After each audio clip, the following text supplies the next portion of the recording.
Hi friends, welcome to Bedtime Stories.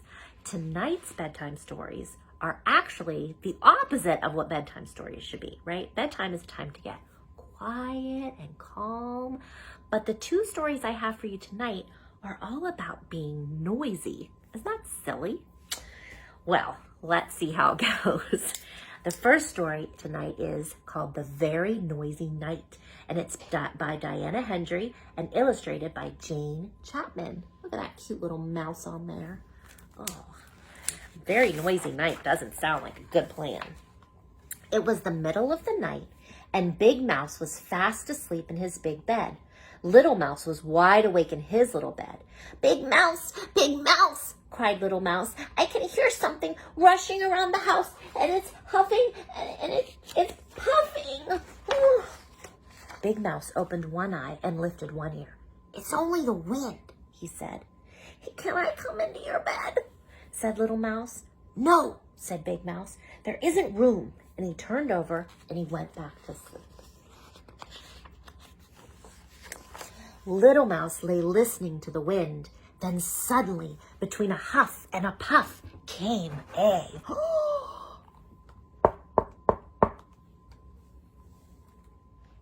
Little Mouse climbed out of bed, opened the front door just a crack, and peeked out. Whoosh! Went the wind, but there was no one outside. Big Mouse, cried Little Mouse. I can hear someone tapping. I think there's a burglar on the roof. Big Mouse got out of bed and opened the bedroom curtains. Look, he said, it's only a branch tapping on the window. Now go back to sleep. Can I come into your bed? Asked Little Mouse. No, said Big Mouse. You wriggle.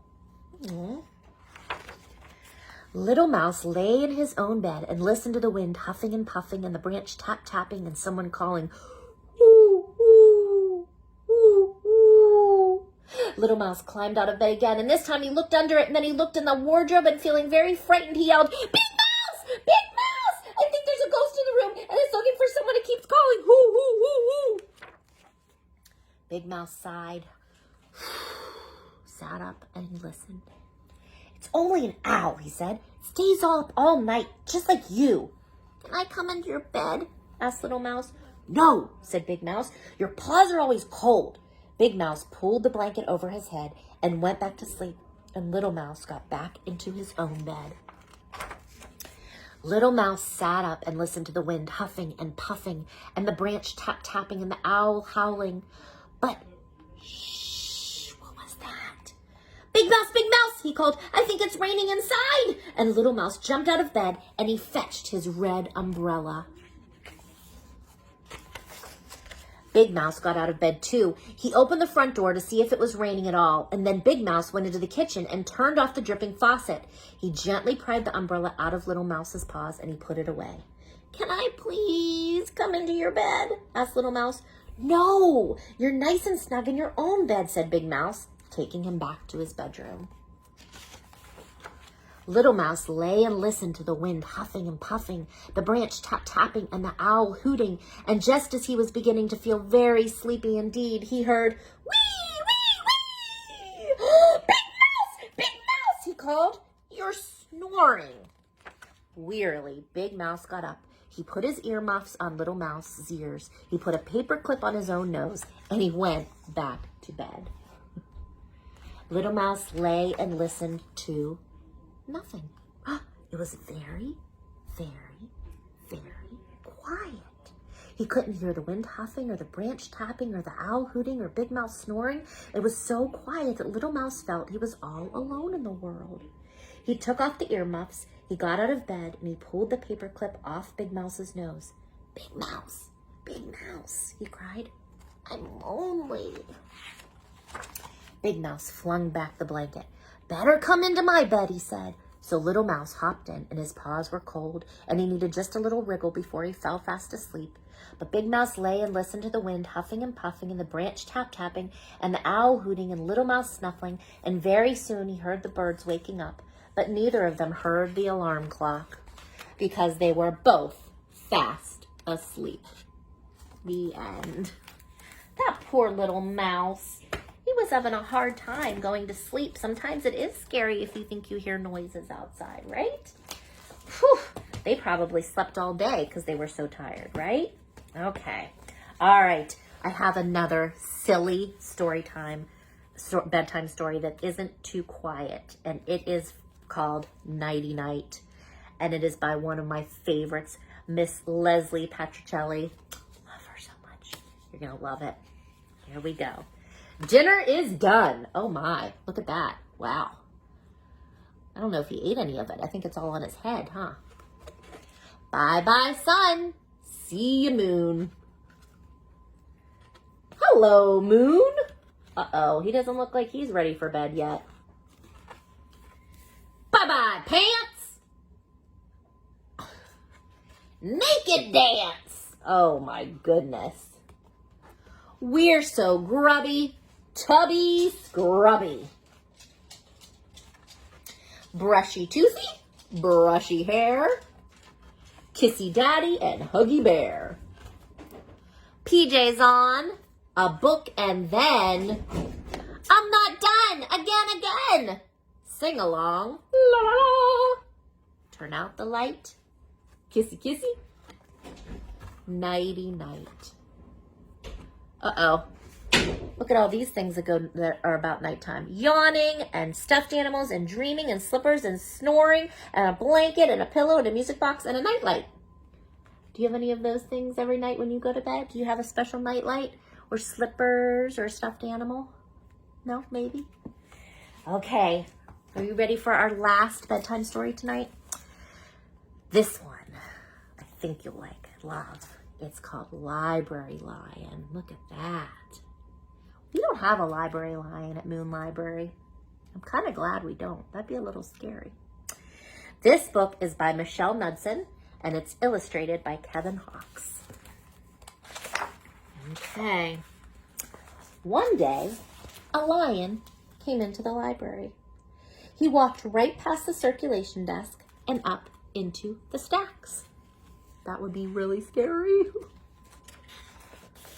Mr. McBee ran down the hall to the head librarian's office. Miss Merriweather, he called. No running, said Miss Merriweather without looking up. But there's a lion, said Mr. McBee, in the library.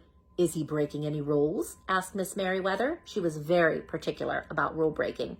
Well, no, said Mr. McBee. Not really. Well, then leave him be. The lion wandered around the library. He sniffed the card catalog. He rubbed his head against the new book collection. And then he padded over to the story corner and he went to sleep.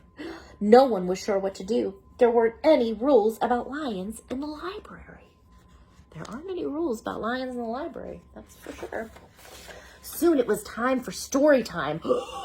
There weren't any rules about lions at story time either. Oh my goodness. I don't know what I would do if a lion came to story time. The story lady, that's me, seemed a little nervous, but she read out the first book's title in a good, clear voice, and the lion looked up. The story lady kept reading. The lion stayed for the next story, and the story after that. He waited for another story, but the children began to walk away. Story hour is over, a little girl told him. It's time to go. The lion looked at the children. He looked at the story lady. He looked at the closed books, and then he roared a very loud, can you roar a big roar for me? Roar! Whoa, that's not good in the library. Miss Merriweather came striding out of her office. Who is making that noise? She demanded. It's the lion, said Mr. McBee.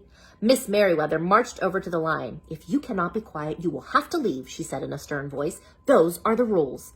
The lion kept roaring, and he sounded sad. The little girl tugged on Miss Merriweather's dress. If he promises to be quiet, can he come back for story time tomorrow? She asked. The lion stopped roaring and looked at Miss Merriweather. Miss Merriweather looked back, and then she said, yes, a nice quiet lion would certainly be allowed to come back for story time tomorrow. Hooray, said the children. The next day, the lion came back. You're early, said Miss Merriweather. Story time is not until 3 o'clock. The lion didn't budge. Very well, said Miss Merriweather. You might as well make yourself useful. She sent him off to dust the encyclopedias until it was time for story time. The next day, the lion came early again. This time, Miss Merriweather asked him to lick all the envelopes for overdue notices. Soon, the lion began doing things without being asked. He dusted the encyclopedias, he licked the envelopes, he let small children stand on his back to reach books on the highest shelves, and then he curled up in the story corner to wait for story time to begin. Oh. At first, the people in the library were nervous about the lion, but soon they got used to having him around. In fact, he seemed very well suited for the library. His big feet were quiet on the library floor, he made a comfy backrest for the children at story time, and he never roared in the library anymore. What a helpful lion, people said, as they patted his soft head when he walked by. How did we ever get along without him? Mr. McBee scowled when he heard that. They'd always gotten along fine before. No lions were needed. Lions, he thought, could not understand rules. They did not belong in the library. One day, after he dusted all the envelopes and licked all the encyclopedias and helped all the small children, the lion padded down the hall to see Miss Merriweather. There was still some time left before story time. "Hello, Lion," said Miss Merriweather. "I know something you can do. You can bring a book back into the stacks for me. Let me just get it down from the shelf." Miss Merriweather stepped up onto the step stool. The book was just out of reach.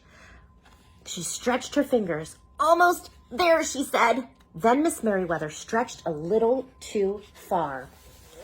"Ouch!" said Miss Merriweather softly. She didn't get up. "Mr. McBee," she called after a minute. "Mr. McBee!"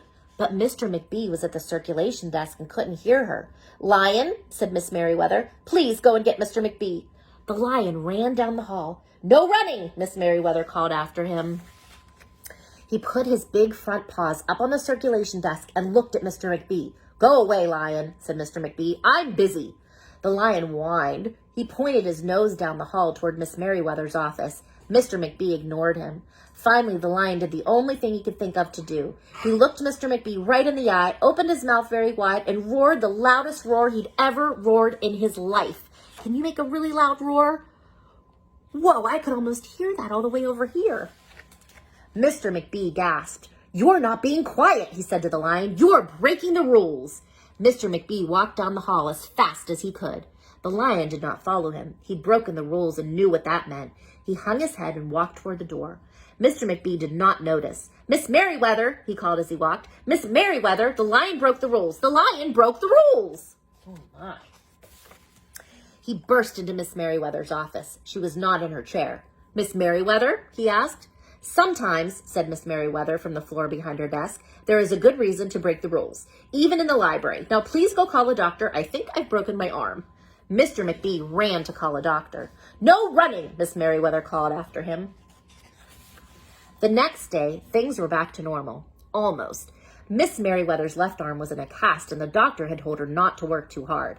"I will have my lion help me," Miss Merriweather thought, but the lion did not come to the library that morning. At 3 o'clock, Miss Merriweather walked over to the story corner. The story lady was just beginning a story for the children, but the lion was not there. People in the library kept looking up from their books and computer screens, hoping they would see a familiar furry face, but the lion did not come that day. The lion did not come the next day either, or the day after that. Oh no. Did he leave for good? I really hope not. Oh, I can't get the page to turn. One evening, Mr. McBee stopped by Miss Merriweather's office on his way out. "Can I do anything for you before I go, Miss Merriweather?" he asked her. "No, thank you," said Miss Merriweather. She was looking out the window. Her voice was very quiet, even for the library. Mr. McBee frowned as he walked away. He thought there probably was something he could do for Miss Merriweather after all. Mr. McBee left the library, but he did not go home. He walked around the neighborhood, looking under cars, behind bushes, and backyards and trash cans, and houses. Finally, he circled all the way back to the library. The lion was sitting outside, looking in through the glass door. "Oh." "Hello, Lion," said Mr. McBee. The lion didn't turn around. "I thought you might like to know," said Mr. McBee, "that there's a new rule at the library. No roaring allowed unless you have a very good reason. Say if you're trying to help a friend who's been hurt, for example."